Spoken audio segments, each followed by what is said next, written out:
for children with visual impairment since 1995, a regional committee member for East Asia of the International Council for Education of People with Visual Impairment since 2000, and has been involved in several trainings for educators in Asia. She is currently the Executive Director of Resources for the Blind. Ms. Ruth D. Catabijan is the Business Development Manager of textbook publisher St. Matthew's Publishing Corporation and the editor of its children's book imprint, Kahel Press. She is the publisher of a Filipino financial literacy workbook for kids and various fiction and non-fiction books for children. She is a finalist of the Innovative Leader Scholarship of the Yale Publishing Course, class of 2015, and a fellow of the Asian Publishers Fellowship Program in Seoul in 2018. St. Matthew's Publishing Corporation is the first Philippine publisher partner of Bookshare, the world's largest online library of accessible books for people with print disabilities. Without further ado, I will turn over the session now to Mr. Allan Mesogna.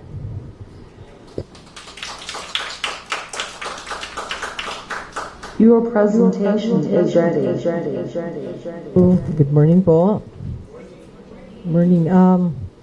Pwede pong i-request na kung pwede paki-occupy po. Nandito na po ba sa harapan yung mga participants? Pasensya na po ha, hindi ko kayo kita. Okay.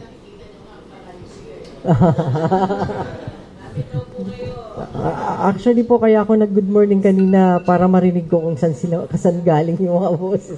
Okay. Okay na po? Okay.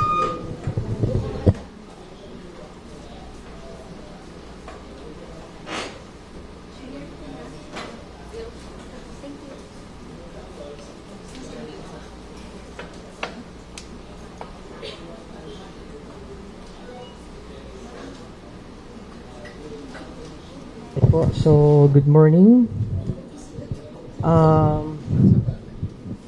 Actually po, this session po ay gusto namin po kasing actually encourage yung ating mga publishers and authors para sumama po sa movement na to, no? Kasi marami po tayong mga published works na hindi actually nai-enjoy ng ating mga persons with print disabilities. So ano po ba yung team ng ating ano ngayon, ng ating PILF, 10 PILF is gunita, di ba po? Tama? So kung i-relate po natin siya sa books, kapag nagbabasa tayo, nagugunita natin yung ating mga yung history, di ba? So, I afraid na yung mga persons with print disability mukhang wala yata kaming magugunita. Kasi, sobrang lack of available books, available informations na nasa accessible format. So, that's why our topic is Born Accessible Publishing. Okay? Born Accessible Publishing. So, ano ba ang tinatawag nating Born Accessible Publishing? What is Born Accessible Publishing?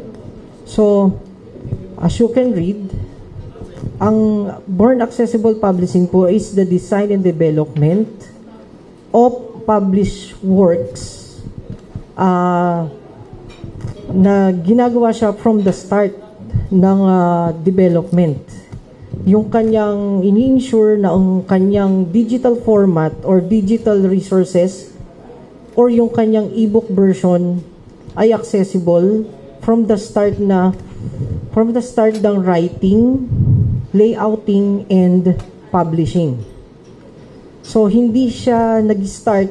Ang nangyayari po kasi ngayon, the current practice in our country, ipiprint si book, ang gagawin ng mga transcribers, ng mga gumagawa ng alternative format, ay i-layout pa siya, i-retranscribe pa siya.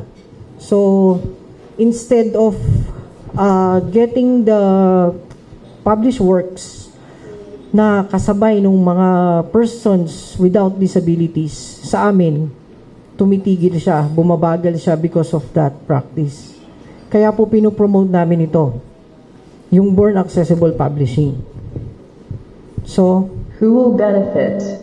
who will benefit? Unang-una po magbe-benefit is ang persons without print disabilities. Sa palagay po ba ninyo, bakit without print disabilities yung unang-una na magbe-benefit? Kasi hindi na ninyo kailangang basahin sa amin yung mga published books na gusto naming basahin. Hindi na kayo mahihirapan pa sa amin. Magiging kasabay na namin kayo sa pagbabasa, sa pagdidiscuss ng mga topics na kailangan natin or sinasabi nating makakapag-participate na kami in inclusion or inclusive environment kung pareho tayo nagbabasa na dun sa time na pinublish yung book ay ma-access na namin. Tama po ba? Who are the persons with print disability? Okay. Sino-sino ba ang persons with print disability? Persons with visual impairment, persons with blindness. So ano bang pinagkaiba yung persons with blindness? Yun yung katulad ko. Walang nakikita. So, nagdidepende ako sa pagbasa ng Braille or sa audio or sa paggamit ng screen reading softwares. So, kung napapansin niyo yung presentation ko, masyado siyang maingay. So, kasi, in-embed ko talaga yung sounds para alam ko kung nasa na akong slides. So, ganun yung way kung paano kumukuha ng information ang persons with blindness. Yung persons with visual impairment naman, ito yung mga persons with low vision o yung nakakakita pa ng unti, pero ang kailangan nila ay it's either gagamit ng magnifying glass or bago nila makita yung isang material is kailangan yung font niya ay yung suit dun sa kanilang paningin.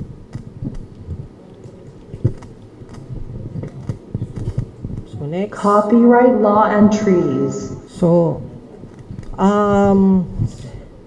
sinama ko po itong copyright laws and treaties just because para malaman po natin na yung dinidiscuss po namin ay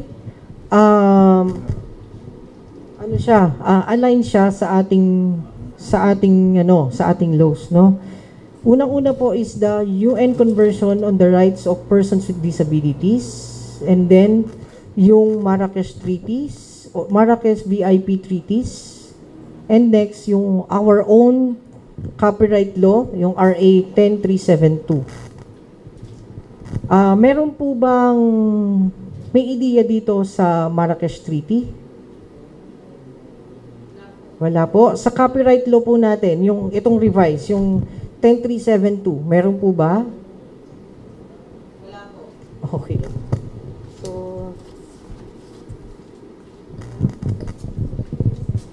UN Convention on the Rights of Persons with Disabilities. Okay. Sa UN Convention on the Rights of Persons with Disabilities, ito po ay malawak, no? Hindi lang siya with print disabilities, pero kasama po ang persons with print disabilities dyan. So, ito po yung mga articles na nandoon sa treaties na yon, no? Na makikita natin yung mga provisions ay sumasaklaw dun sa pagbibigay natin ng information, accessible information sa ating mga persons with print disabilities.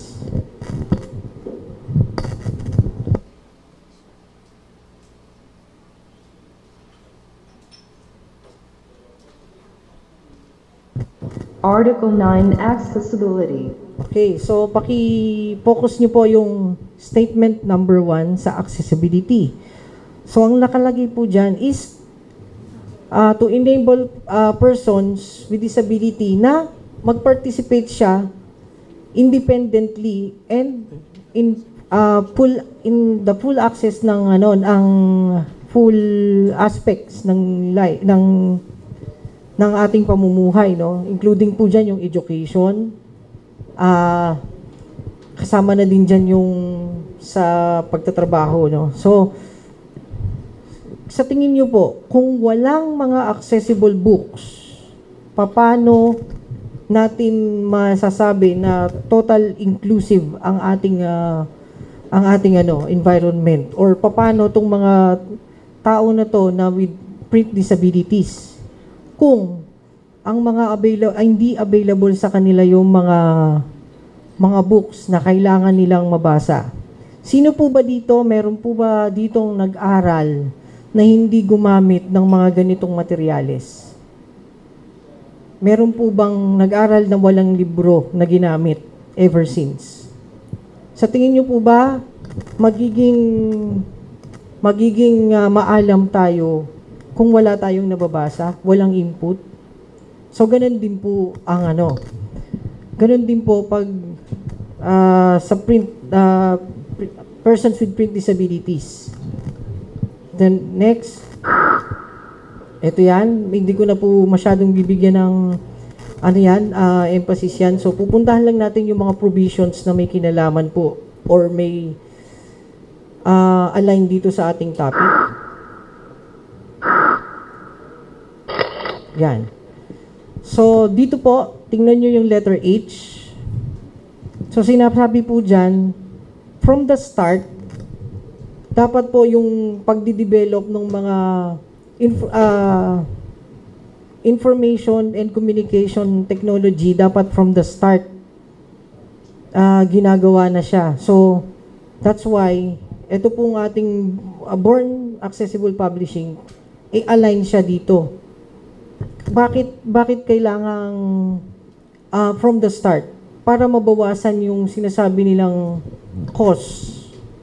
Bakit po kaya?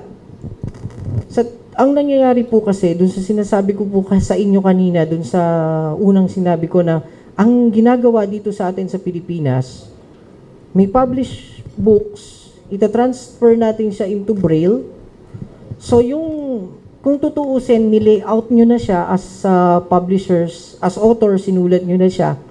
Pero, dahil po kailangan siya maging accessible, dadaan na naman siya dun sa almost the same process na dinaanan niya nung ginagawa pa siya. So, mas magastos. Kaya po, mas maganda kung from the start na ginagawa niyo yung libro, meron na siyang component na accessibility. Article 21, Freedom of Expression and Opinion, and Access to Information. Ito po, itong article na to, ito yung mismong pasok na pasok po dito sa topic na to. At kailangan po ng ating mga publishers and authors yan, no, na malaman. Kasi, sabi nga, freedom with expression and opinion and to access information. Pero syempre, bago mo ma-enjoy yung iyong freedom of expression and opinion, kailangan may information ka. Paano kami makikipagsabayan dun sa mga cited na maraming nababasa? Actually, nung ginagawa ko po yung thesis ko nung MA ako, hirap na hirap ako. Kasi walang accessible format. Kailangan ipapabasa ko pa every page ng isang libro na gusto kong basahin para lang makagawa ng aking thesis. Ganun kahirap. So hopefully, this time, mabago po yung ganung situation. Yan. Ito pa po yung isang provision nakalagay dyan. And then next, Article 24, Education. Ito, education. Actually po, walang provision dito na hindi kasama ang informations at lalo na po ang books in terms of education. Simula po sa bata tayo, buti yung mga sighted, yung mga walang kapansanan sa mata, or yung persons without print disabilities. Bata pa lang nakakabasa na. Pero kami hindi. Hindi namin naranasan na humawak ng isang libro, ng pambatang libro na kami mismo yung babasa. Tapos, pag mag-aaral ka, limited yung informations na nakukuha mo dahil ang pinuprovide ni DepEd, hindi pa halos lahat ay na kumpleto yung title, pero limited. Kasi nga, binibraille pa siya. So, paano mo naman sasabihin na mag-grow ka in terms of mental and social kung hindi mo nababasa yung mga dapat mo mabasa o malaman mo yung gusto mong malaman. Ngayon, yung adult ka, halimbawa, sino po dito ang may ideya dun sa 50 Shades of Grey? Actually, hindi po yun namatay. Hindi po yun mababasa basta-basta, no? At yun, pag magpa-braille ka, sasabihin pa nila, hindi, bakit mo babasahin to? Di ba? Pero bakit ang sighted, ang persons without print disabilities, may nagtanong ba sa inyo, ba't gusto mong basahin at babasahin mo yun? So, gusto namin ganun din sana. Na available yung libro, kasi meron tayong sinasabi na freedom na pagkuha mo ng informations. Na walang magdidictate sa'yo o hindi mo kailangan ipagpaalam sa iba para lang mabasa mo. Baka kasi sabihin pa niya, ang ano naman ito, yung binabasa, di ba? Okay. Actually, di ba, parang privacy mo na din kasi yon. So, ganun din kami. Ganun din ang persons with print disabilities. Kaya kung kayo po ay author, may author po rito? Okay, meron po ditong nasa publishing industries. Okay, buti naman ho. So, sana ho maiinganyo po namin kayo na sumama dito sa movement na to para magkaroon ng available accessible materials po para sa persons with print disabilities.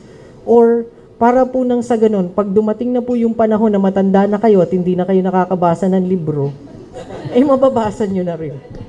Okay. So, ito po yung mga provision niya.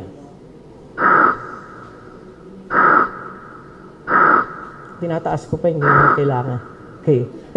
Article 26, Habilitation and Rehabilitation. Habilitation and rehabilitation.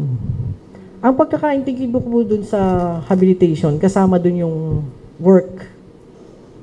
So, pag nagtrabaho ka, halimbawa, ako sa DepEd, pag magtrabaho ka, bago ka makapagbigay ng isang proposal, kailangan mo ng studies.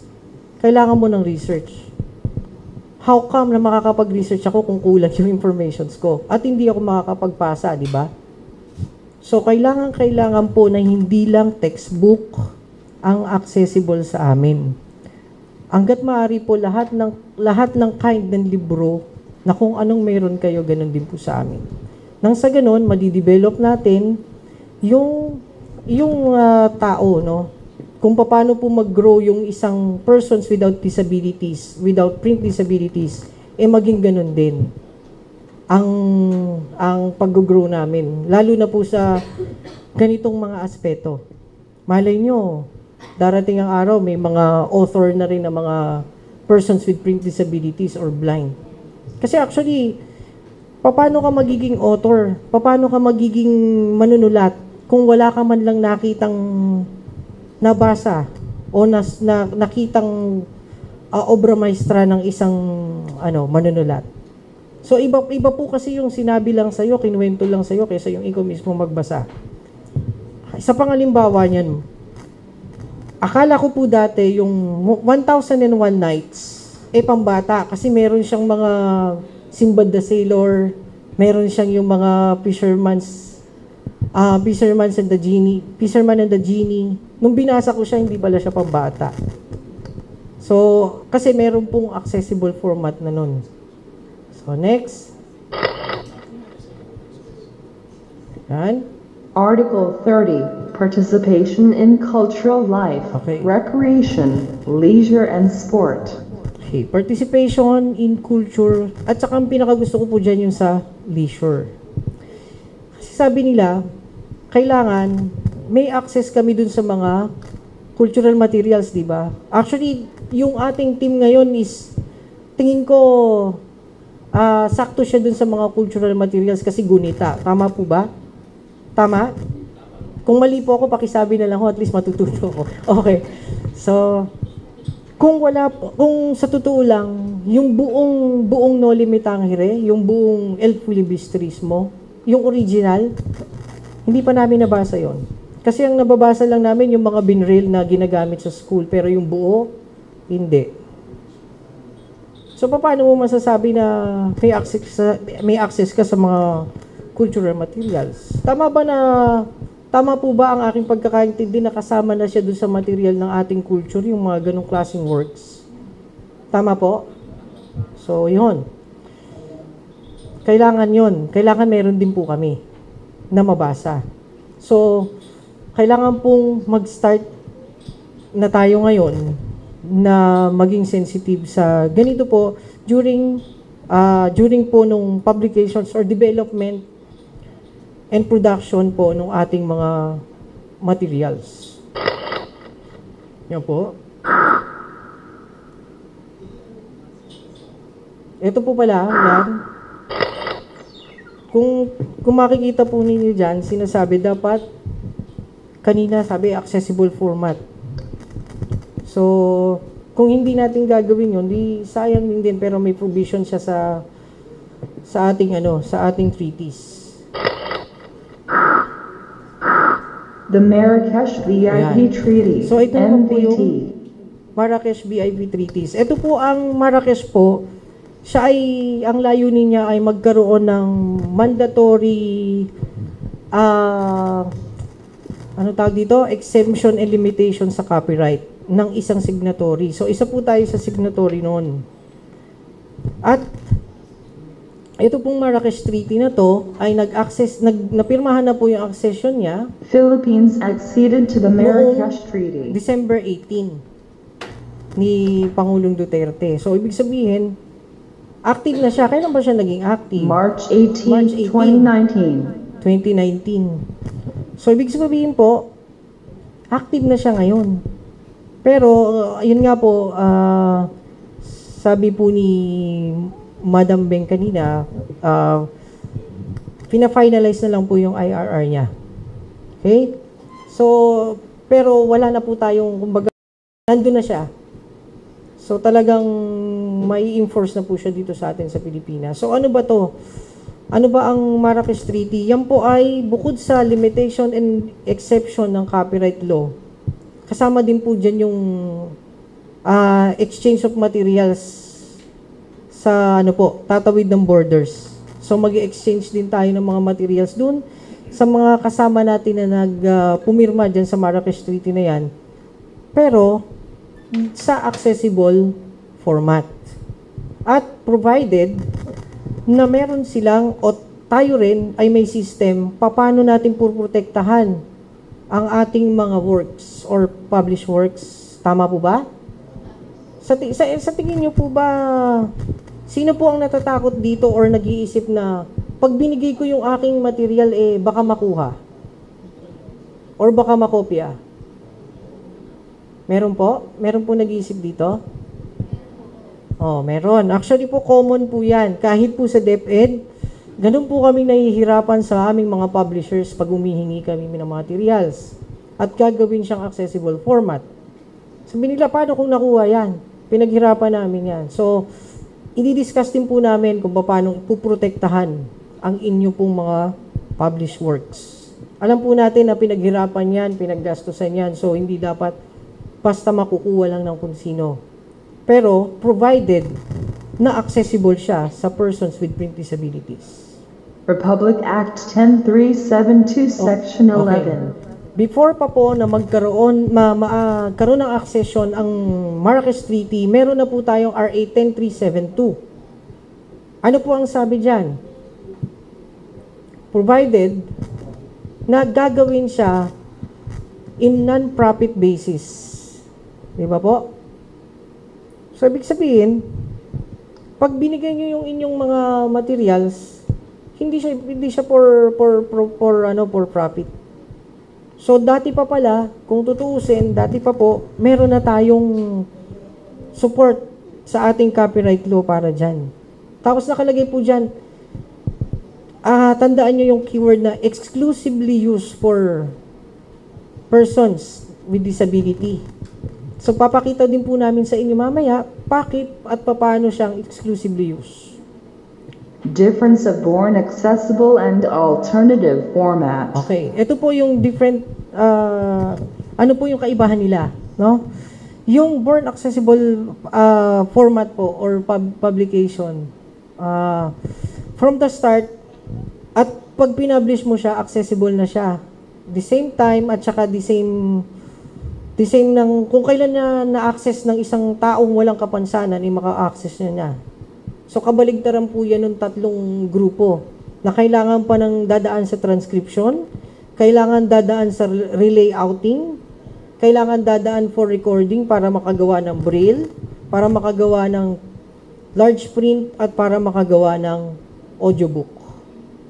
Kasi yung may mga available po tayong mga audiobook dito. Ang kulang lang sa kanya is yung tinatawag nating features of accessibility. Didiscuss din po natin yan. Features of born accessible publication.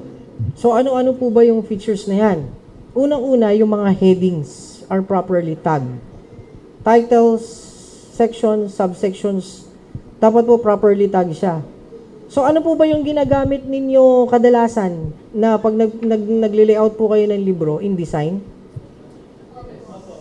Okay, so meron din po pwede rin pong gawin yun doon. May mga styles din po ba ang InDesign na pwedeng gamitin? So, alam ko po meron. Kasi pwede rin po kayong mag-save doon ng EPUB 3. So, kung pwede po siya, ibig sabihin, meron siyang way para mag-tag ka niyan. Then next, kailangan po merong descriptions ang bawat images. Yung importanteng images, hindi pala bawat images. Yung kapag design siya, hindi mo na siya kailangan i-describe. Or ginagamit natin yan sa term natin is yung alt text ang ginagamit po natin diyan. Then next, kailangan po ay yung kanyang tabular data ay simple tabular data lang siya. And then may navigation siya or properly tag yung kanyang pages. Ay, ano yun? Hindi na lumipat. Tayo na.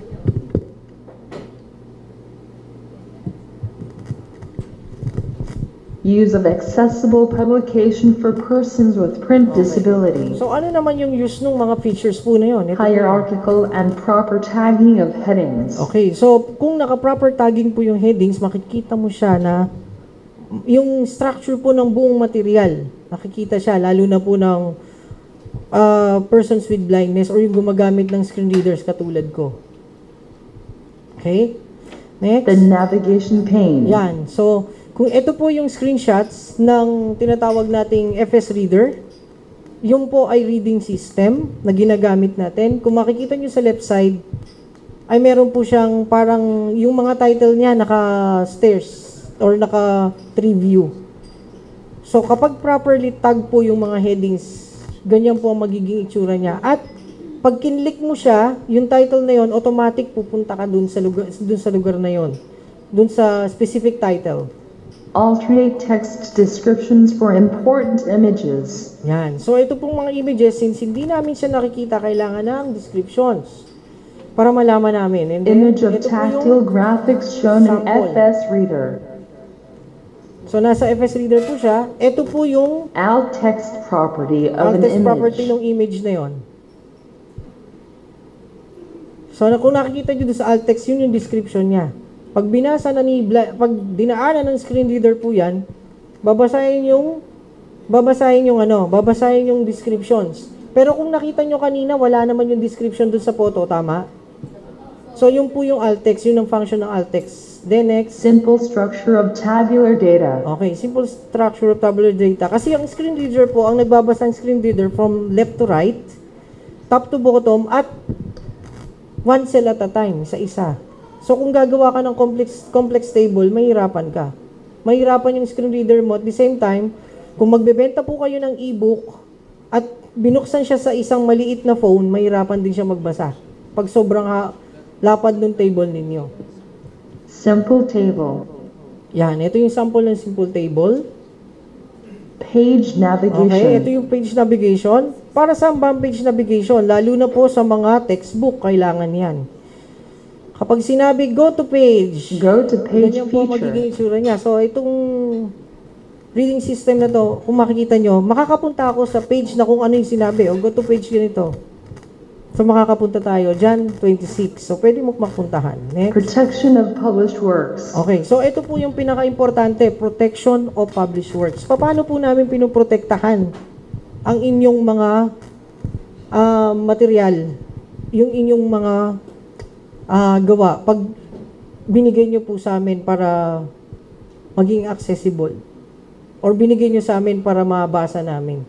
The Bookshare website. Gamit po ang Bookshare website. Bookshare website po ay isang online library for persons with print disabilities. So kung tutuusin po, pag nilagay natin dyan yung inyong materyales, pwede siyang ma-search, pero hindi siya basta-basta mada-download. Ano po ba yung magiging use sa inyo noon? Unang-una, para na rin kayo nag-a-advertise. Kasi dahil online siya, pag nag-search, makikita yung material ninyo, meron siyang synopsis doon. Pero hindi siya basta-basta mada-download kasi ito po yung unang-unang security feature ng website. May login siya. Kailangan mo registered ka bago mo ma-download. Pero hindi po yan katulad ng mga website na basta ka lang mag-register katulad ng Facebook, ay okay na, good to go ka na. Yan, hindi po. Ang activation po ng mga subscription dyan, kailangan meron kang proof of disability. So, isa po bang magandang deal sa inyo yun, na talagang makakahawak lang ng inyong material ay persons with print disability? Next. Sabi, paano? Oo nga, nakalagin siya. Nag-download siya. Paano naman pag dinownload niya na? Baka naman i-share niya. So, ito po yung isang features. Security feature. Yan. Kung makikita po ninyo, pag dinownload mo siya, may embed yung username niya. Kung sino yung nag-download. Kapag sinare ko yan, nakita mo yan, na nandun yung pangalan ko at hindi naman yung taong yun ang may hawak ng libro, sinare niya, automatic alam mo kung sino hahabulin mo. At mababand na po siya sa Bookshare. Deactivate yung kanyang account. I-deactivate po yun. As long as na merong makitang ganyan. At the same time, meron po yung thumbprint at saka mga watermark na naka-embed po sa bawat part ng book. Kaya hindi po siya hindi po basta-basta mapapamigay ang inyong material. So this is the last yun na po slide. ang aking huling Thank you so much. slide. So maraming salamat po. And then, without further ado, bibigay ko na po yung floor kay Ma'am Ami Mojica, ang Executive Director po ng Resources for the Blind.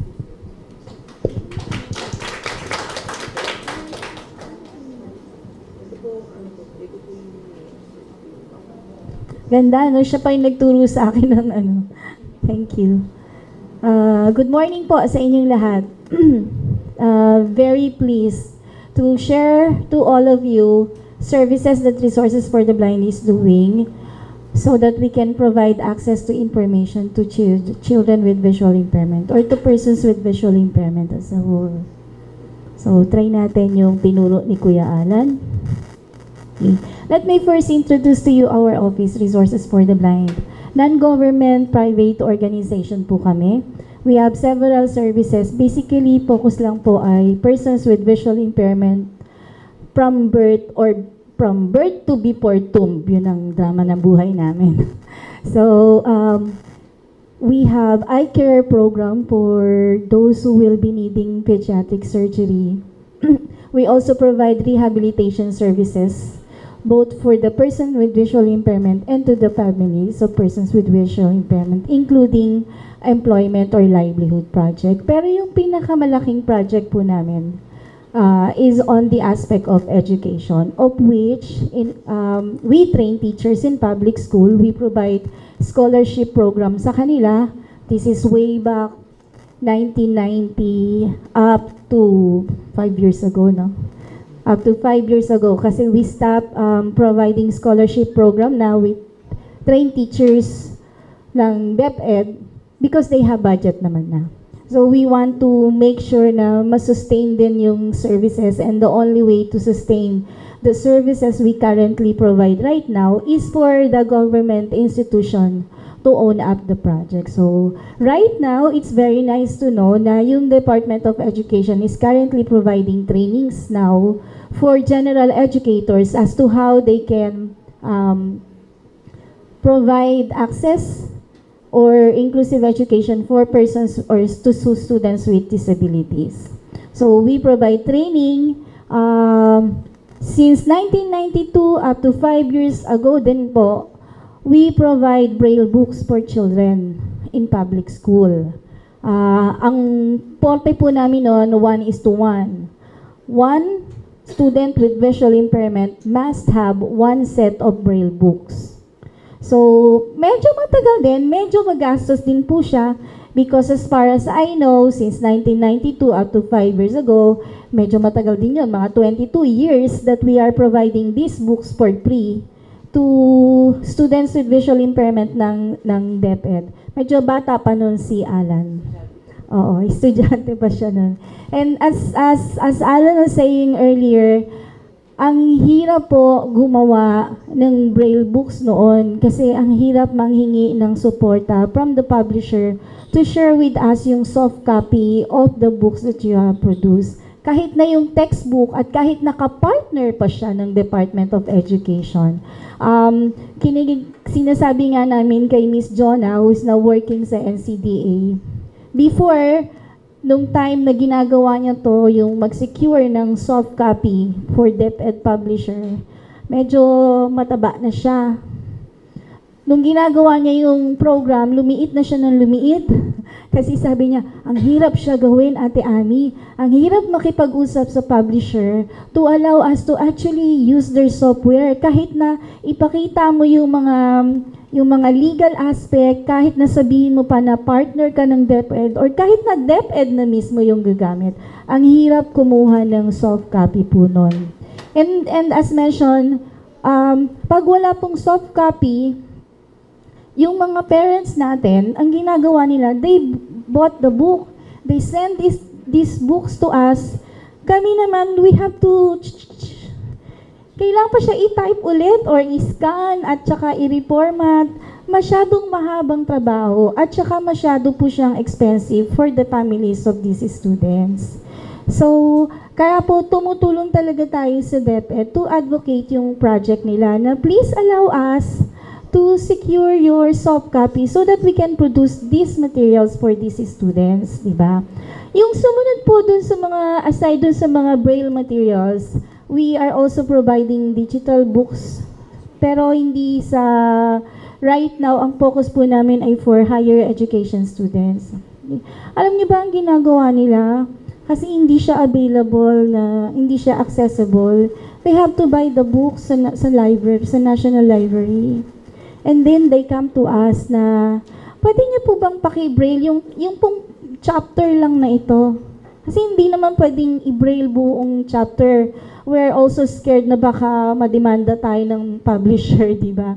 Yung chapter lang po na to kasi ito lang po yung gagamitin namin for the reporting. This is my reference. Or can you make this digital?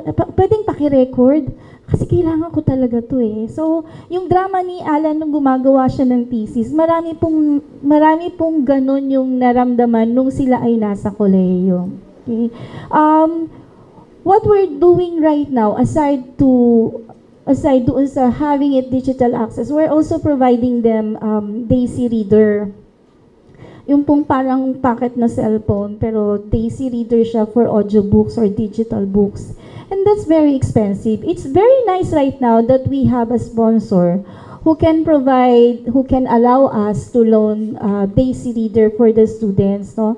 Sa higher ed students. Kasi that's around 30 to 50,000 na unit that we have to loan to the students so that somehow pwede nila i-download, mabasa nila, hindi na sila pupunta sa RBI kasi po napaka-toxic talaga para sa estudyante. And ang sinasabi nila, parang walang kalayaan. Hindi pantay-pantay ang drama ng buhay nila. Kasi nga, sabi nga, paano namin maibibigay yung best namin if this material is not available for us?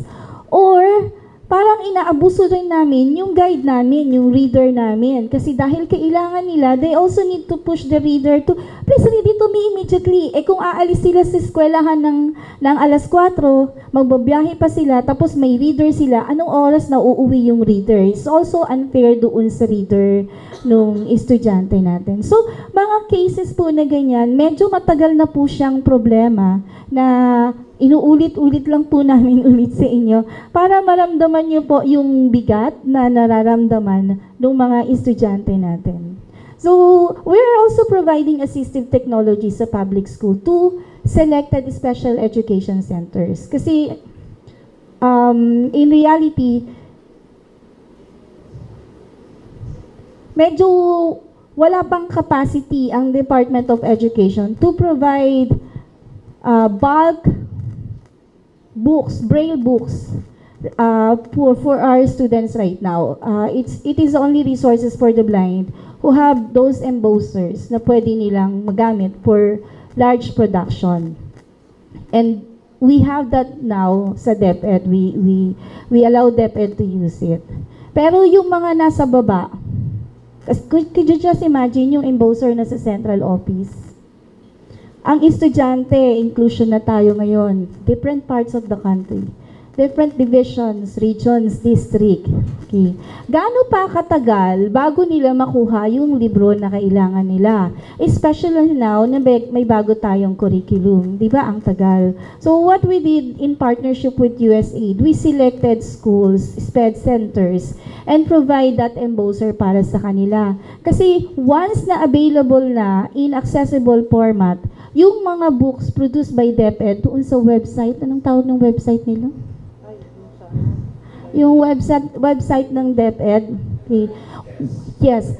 Sa LRMDS. Pag available na po yun, ma-access na po yun ng mga teachers natin sa public school and they can immediately produce those materials for our students. Pero again po, pag wala yung materials na kailangan i-produce, wala rin pong materials para sa mga estudyante. Okay, so balik po tayo. What kind of books are we producing for students with visual impairment? Sa drawing po natin, sa slide po natin, makikita po ninyo yung dalawang drawing natin. We have tactile books, experiential book, and tactile map. Pag pumunta po kayo dyan sa labas ngayon, di ba may mga naka-display na mga libro dyan? Meron ba kayong nakitang books dyan na accessible for the group of children that we serve? Awan, no? Okay.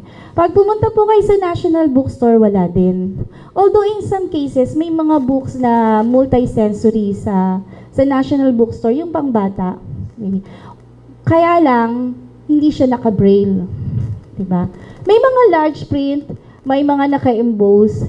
Yung iba nga may sound at saka may mga tactile, different kinds of texture. That's very good. Pero kulang lang siya sa Braille materials.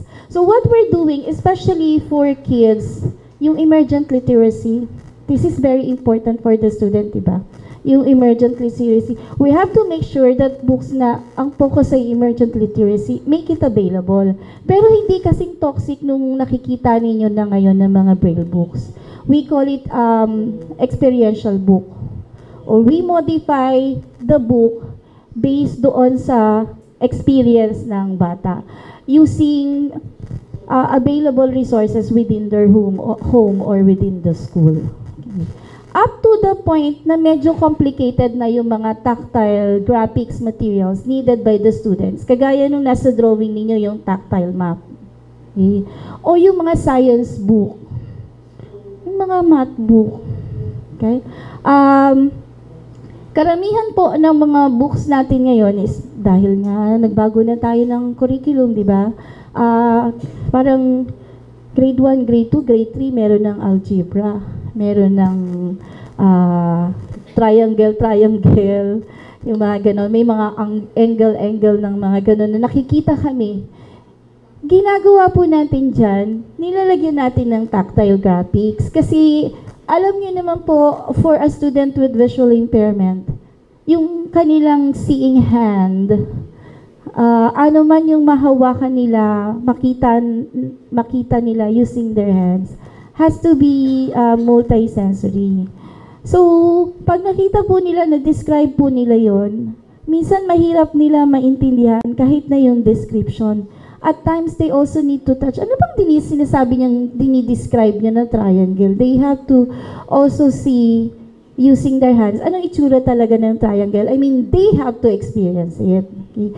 Ang problema nga po, kung science book, math book, sa elementary, sa high school, lalong-lalo na sa college, ang dami ng estudyante ngayon sa college na blind, at walang available na books, kawawa po yung estudyante natin.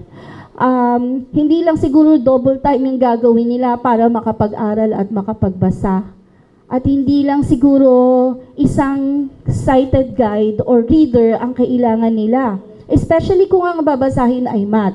Kasi dapat yung reader mo, si Allan, math major po yan. Dapat yung reader mo, babasahin niya yung math book mo, dapat may knowledge din siya. Ano bang itsura nung yung mga formula? Paano niya sasabihin kay Allan yun? So, dapat may alam siya doon. Most probably, kung ganun, hindi lang isa ang reader na gagamitin ng isang blind, di ba? Ang hirap. Higit sa lahat magastos. Kasi po, lalo kung nasa college ka na, hindi naman pwedeng libre lahat yung reader mo. Babayaran mo rin yun, no? Magastos yun. Okay lang sana kung medyo may kakayahan kang magbayad. Pero kung wala kang kakayahan, lugi, kawawa yung estudyante natin. Okay. We also provide reading materials like this. Ito po yung Wow Book. This is in partnership with the Philippine Bible Society. Nagpo-produce po sila nito, and they allow us to make a printed large print materials and at the same time Braille component doon sa book nila. So kung makikita niyo po yung title page, meron ng ang anak na naligaw ng landas. I'm not sure kung makikita po ninyo yung paano siya iilaw. Ha? Wala kasi niya sa bundok namin. Ayan. Yun, meron po siyang Braille title din na nakalagay doon. So, karamihan po, marami na rin po mga children book po ngayon na lumalapit sa opisina para tulungan po sila na mag-produce ng ganitong klaseng libro. Okay. We are also working with Bookshare, yung sinabi kanina ni Allan, and currently, there are around 235 Bookshare subscriber dito sa Pilipinas. And we're happy to know na right now, nag-iisa pa lang po yung publisher natin who sign up to be involved dito sa Bookshare project natin. Aside dun sa Bookshare project natin, we also work with Siloam, Siloam Center for the Blind, to have persons with visual impairment access do sa mga reading materials in digital format using their cell phone. Okay. Yung latest initiative po namin ngayon is in partnership with USA through SIL Lead using the Bloom software. Yung Bloom software po is not new in the Philippines kasi nagpo-provide na rin po ng training yan yung DepEd sa mga teachers natin. Okay? Yung punto po, using the Bloom software, gagawa ka ng sarili mong kwento para dun sa mga bata natin na grades 3 below. Ayon doon sa lengguwahe ninyo, ayon doon sa kultura ninyo. Pero what's new about this project po is they come up, they try to make the Bloom software accessible for other persons with print disabilities such as blind, low vision, and hearing impaired students. So, Pilot project pa lang po siya. We have been, right now, nasa evaluation process na po kami. Ang setup po niya, kahit si Teacher Raymond, na teacher natin from the Philippine National School for the Blind, can actually produce storybook for his students. Isi-save po siya sa library ng Bookshare, tapos naka-large print siya, audio din po siya, and for persons with low vision, anything na babasahin nung naka-audio, na-highlight po siya, parang nagkakaroon ng contrast kasi yellow versus black, which is also good for student with visual impairment. So, right now po, nasa evaluation process kami, and we're hoping na once we receive the results of the evaluation, we can also get additional funding for the project. Okay. So, right now po, yun yung ginagawa namin in partnership with the Department of Education. We really hope po that you can help us provide access to reading materials for the group of persons that we serve. Not only for persons with visual impairment, but for, as a whole, for all children with disabilities na may problema sa print. So, thank you very much.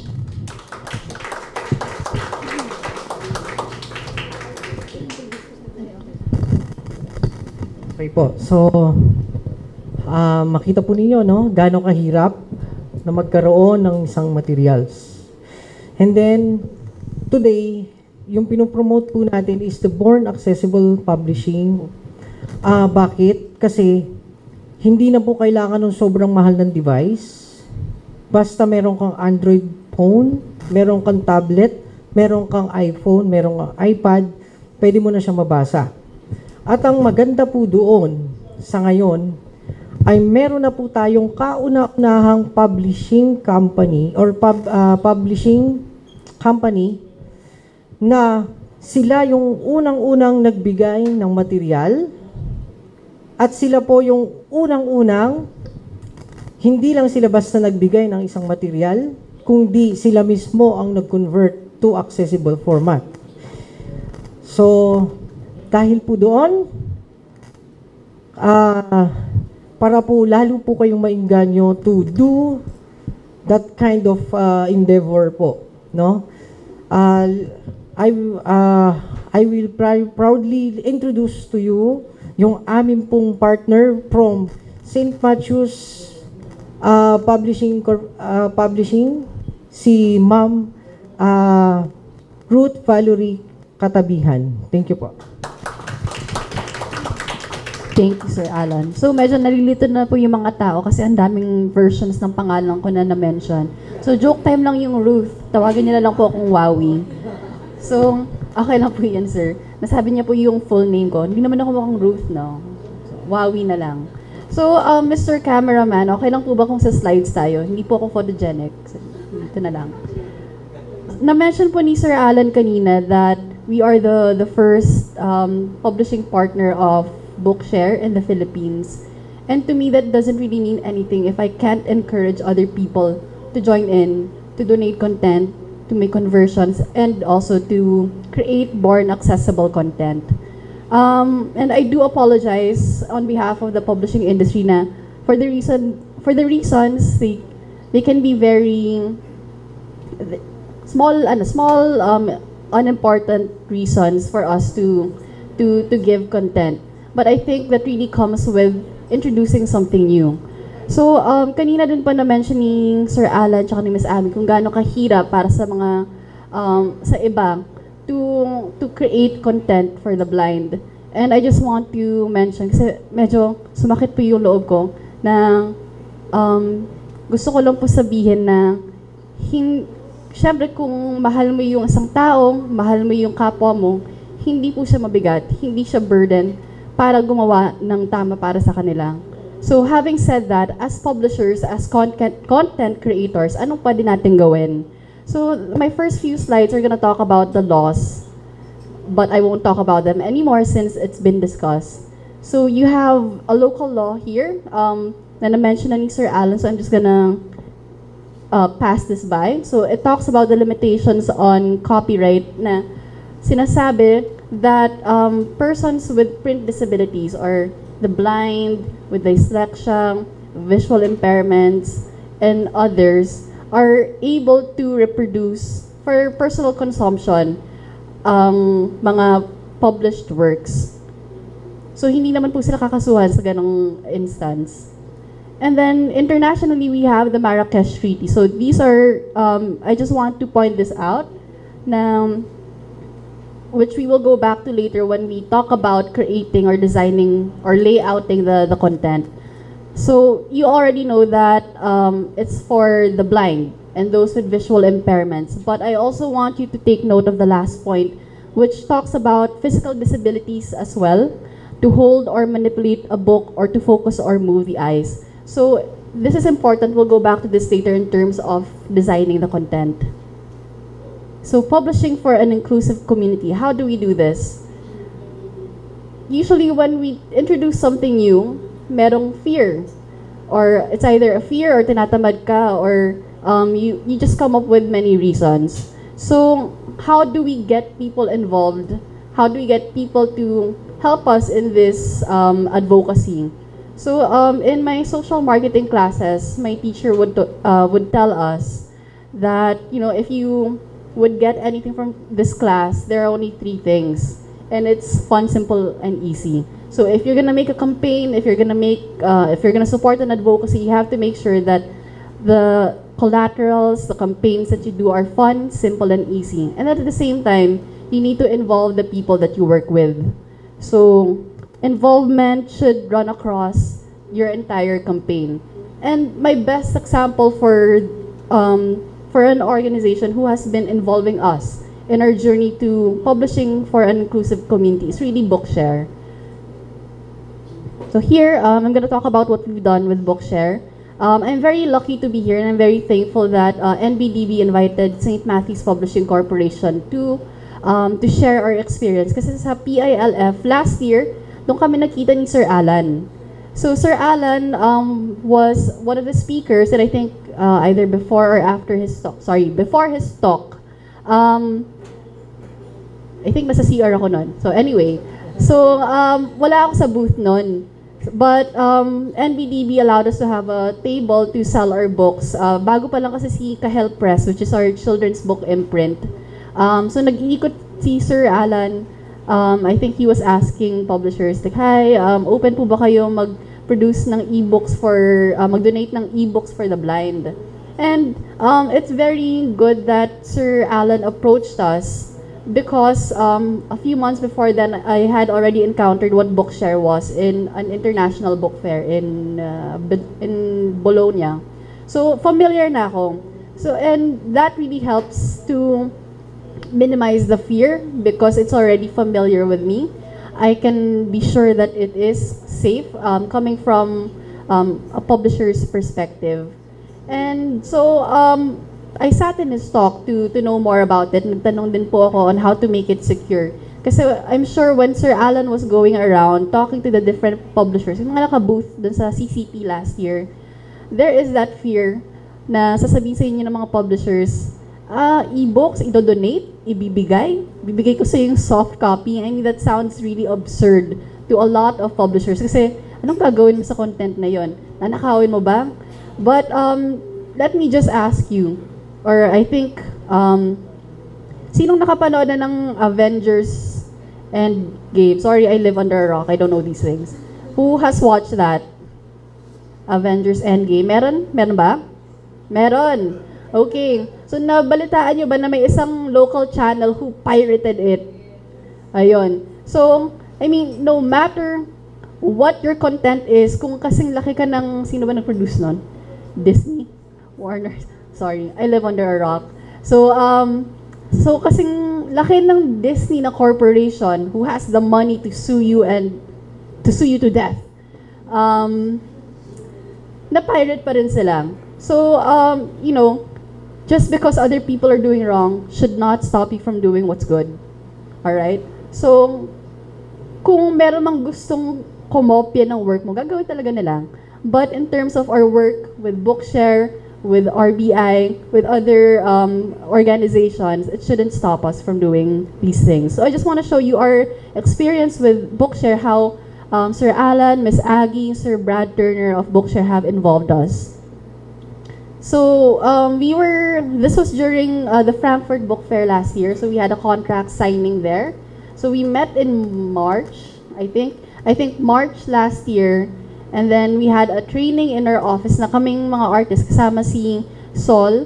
So at the back, yung may glasses at pink hair, is Sol Racho. She's also the illustrator for Meow and Forever. So palakpakan naman natin ang ating mga artists. So Meow and Forever is a cat care guidebook for kids. Ayan. So anyway, at the same time, in October 12, while we were at the Frankfurt Book Fair, nagkaroon po ng bookshare training at our office. So we had about 60 people come over to learn about accessible books. And then the first donated content from a Philippine publisher is Junior Ipon by Kevin De Kia. So this is a Filipino financial literacy workbook for kids. And sina Sir Allan po were instrumental in converting this book. And then recently, last April, we were at the Marrakesh Treaty Forum. So this was organized by the Intellectual Property Office of the Philippines. And just last month, or a few weeks ago, Sir Brad Turner, the VP for Global Literacy, tama po ba? And Miss Aggie visited us, and nagkataon na it was also the contract signing of our author. So this is her first book. It's about Gregoria de Jesus. It's a biography for young readers. And then nagkataon na nag-visit sila. So sabi ni Sir Brad, it was his first time to meet an author. Because palagi siya nagsasign ng mga contracts for authors to engage them in Bookshare, but it was his first time to actually meet an author. So so we were very lucky to have that experience with them. So what can publishers do? For me, siguro it comes from being a legal management major. I don't know, but to be able to facilitate a movement and advocacy, we need to put a structure to it, and we do it by law.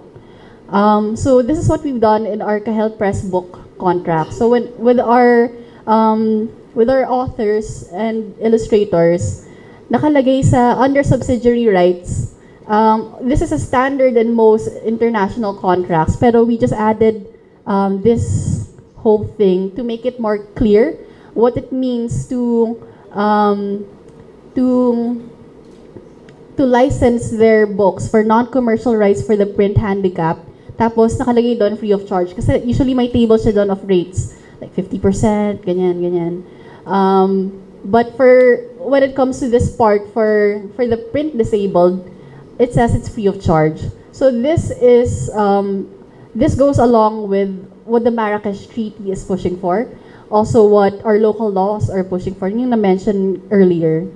So it's there. It's actually mentioned twice in Section 16, Production and Promotion Responsibility. So part of the production is also converting it into a 100% accessible format, and which I will show you guys later on. And another thing that we can do is to convert content.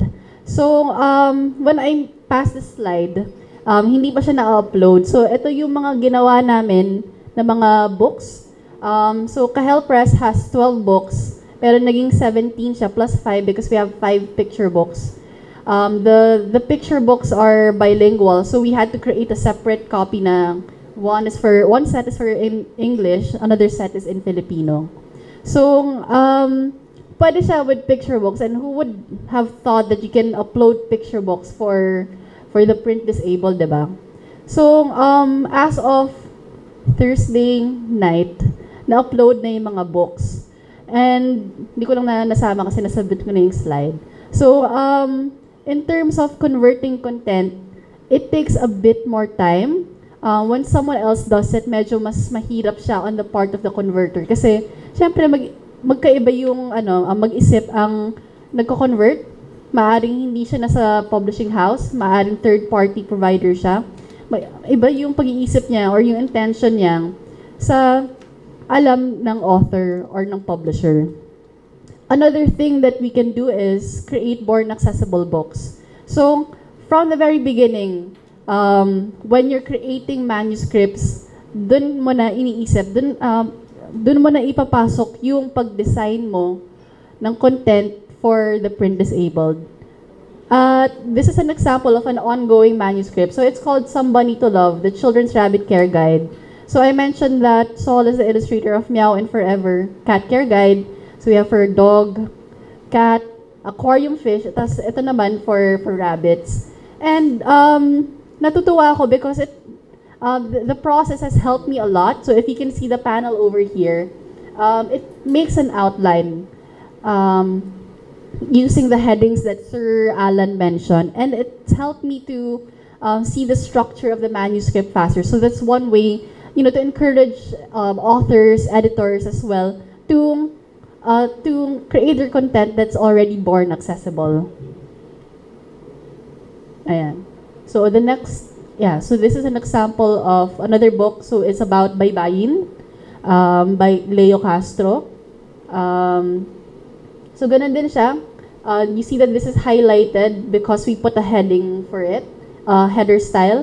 Tapos makikita mo lalabas siya dito. Alright. So here's an example of that. I'm using Google Docs, so pwede din siya sa Google Docs. But later I'll show you how to do it in Microsoft Word. So right now I'm gonna teach you how to create born accessible books. So just 4 simple steps. Okay, I want to ask, sino gumagamit ng Microsoft Word? Pakitaas ang kamay.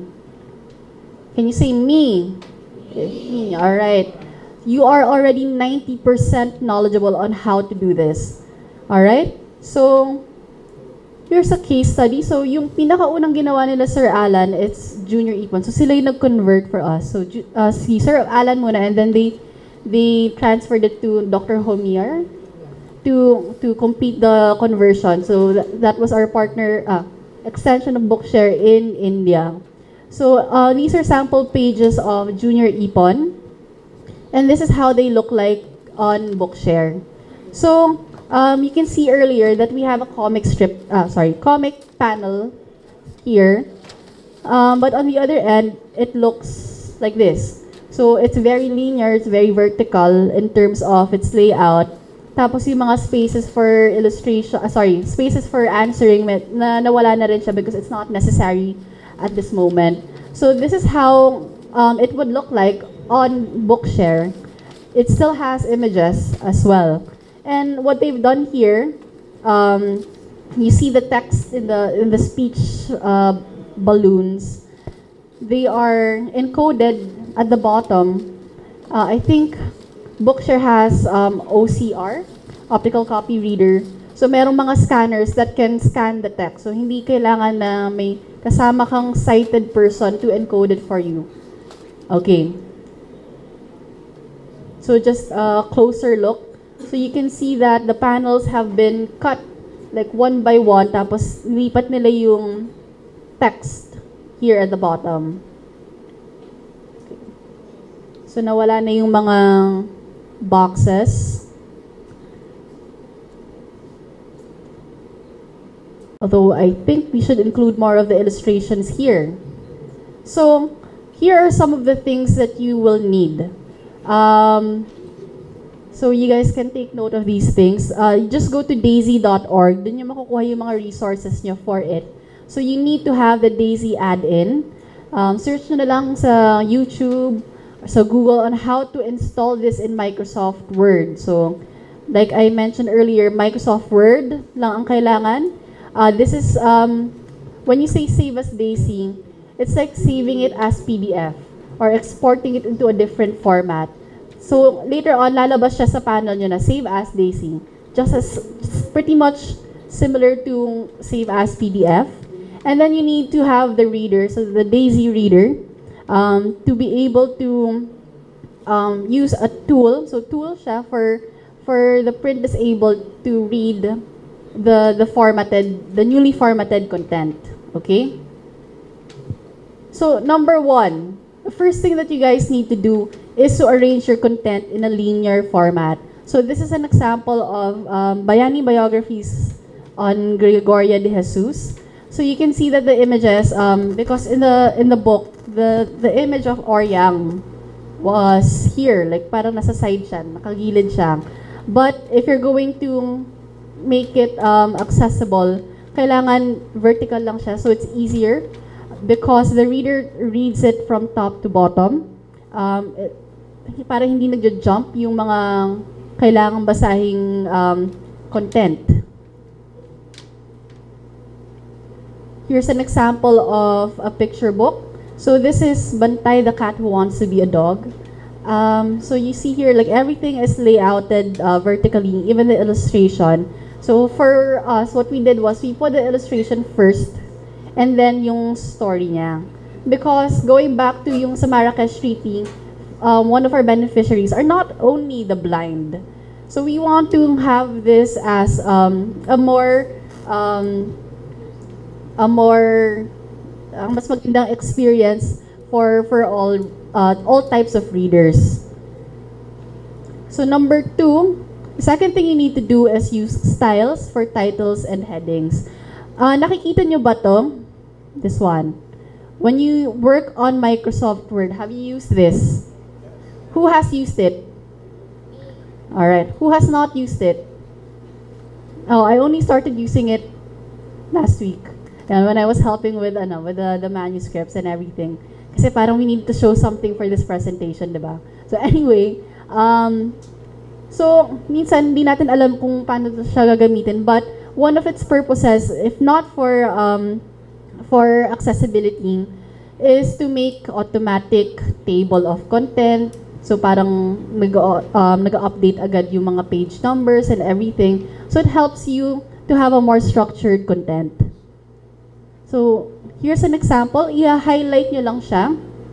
I-highlight yung text, the Lakhanbini of the Katipunan. So this is the chapter title. Gagawin mo siyang heading 1. Alright? And also, this is how it looks like on Bookshare. So the styles that you put in become the menu. Ito siya. So you see it here. Ayan. So that's how it's applied. Next, you put alt text. Ito yung sinasabi ni Sir Allan kanina.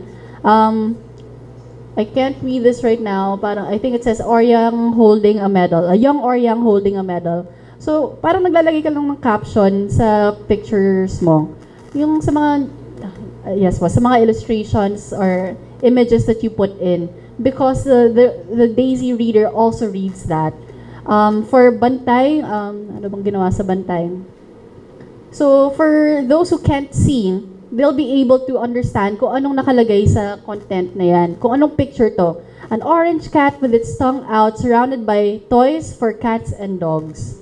So, you still are tackling different disabilities, different types of readers with this one. So, yung may mga sighted and also those who are not able to see. And then, save, for the last step, it's save as Daisy. So, after nyong ma-install yung add-in for save as Daisy, this is how it looks like. Here, save as Daisy.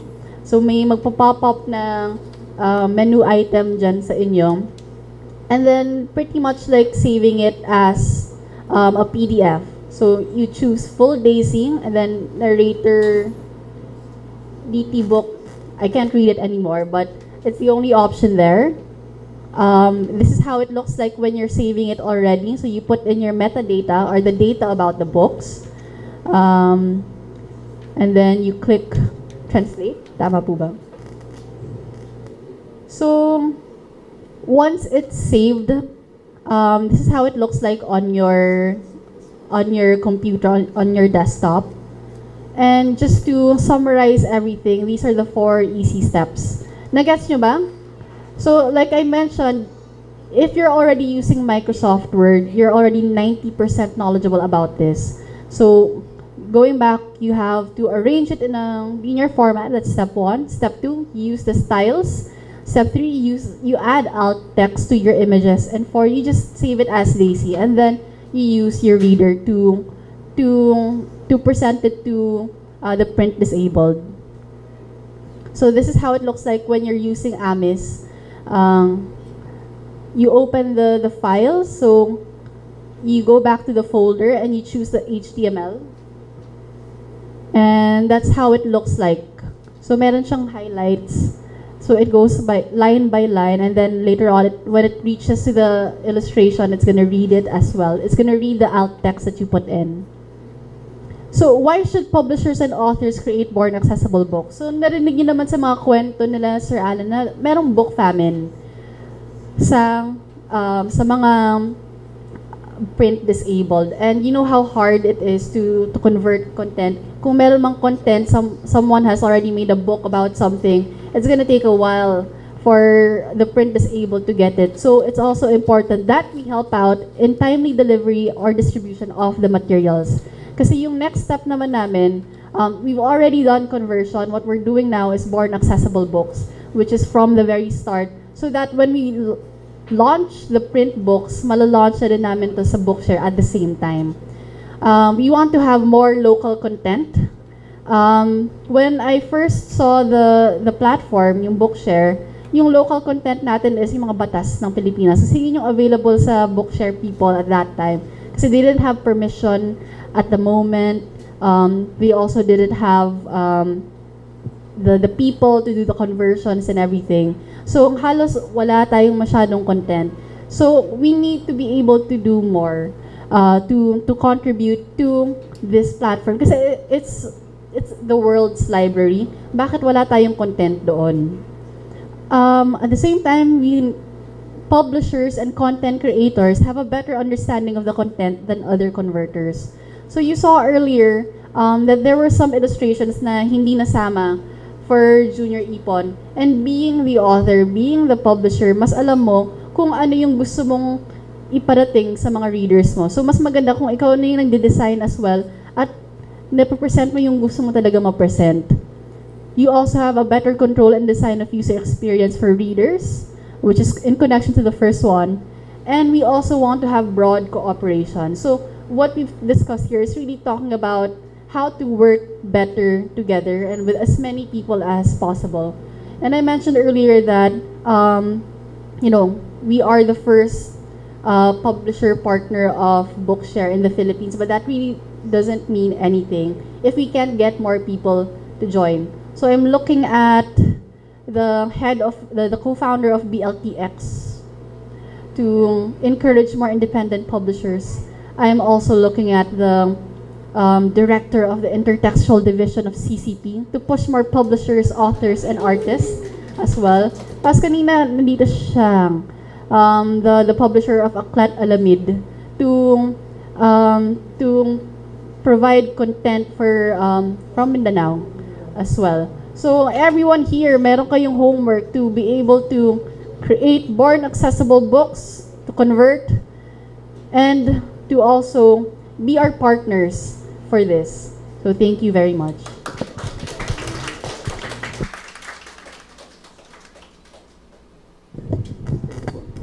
So, are you already converted? Okay. So, actually po, we are hoping to work with you at magkaroon ng mga content. And I know po na hindi lang dito sa maliit na room na to, yung informations, you can also share with your colleagues kung ano man po yung natutunan nyo dito at kung ano man po yung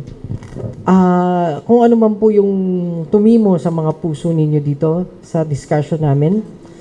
I hope pagdating po ng panahon, marami na tayong publishers na nagbibigay ng content.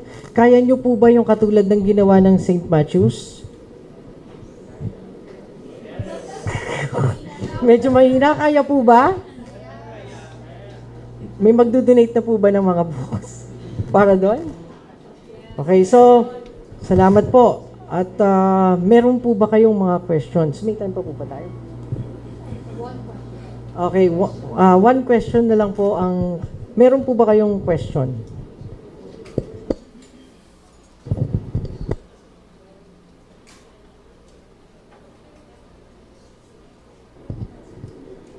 May question po ba? Wala Sa po. mga Okay po. artists who want to understand this better, publishers, authors who want to donate content, Sir Allan, how do they start donating? Ano yung process? Who do they approach? What do they do? Actually po, pwede sila makipag-communicate sa Actually po, if you want to donate your content, pwede po kayo makipag-communicate sa akin. Siguro po, pasave na lang po, no? Bibigay ko yung number ko ngayon. Pakasulat na lang po. 0997-185-3472. At, mabilis ba? Okay. 0997-185-3472. Or email po, sylvia.mesoga@gmail.com. Sylvia po, yung Sylvia is SILVIA.mesoga MESOGA@gmail.com. So, email po ni wifey ko yun. So, kung meron po kayong inquiries or gusto nyo po mag-donate ng books, ililink po namin kayo with the bookshare. So, salamat po. Pati po daw ang RBI, pwede nyo pong kontakin din para kung sakali. Salamat po. Thank you to our speakers, Ms. Ruth D. Catabijan, Mr. Allan Mesogna, and Ms. Ami O. Mojica. We will now proceed to the next session, Sigwa, Climate Fiction Anthology from the Philippines.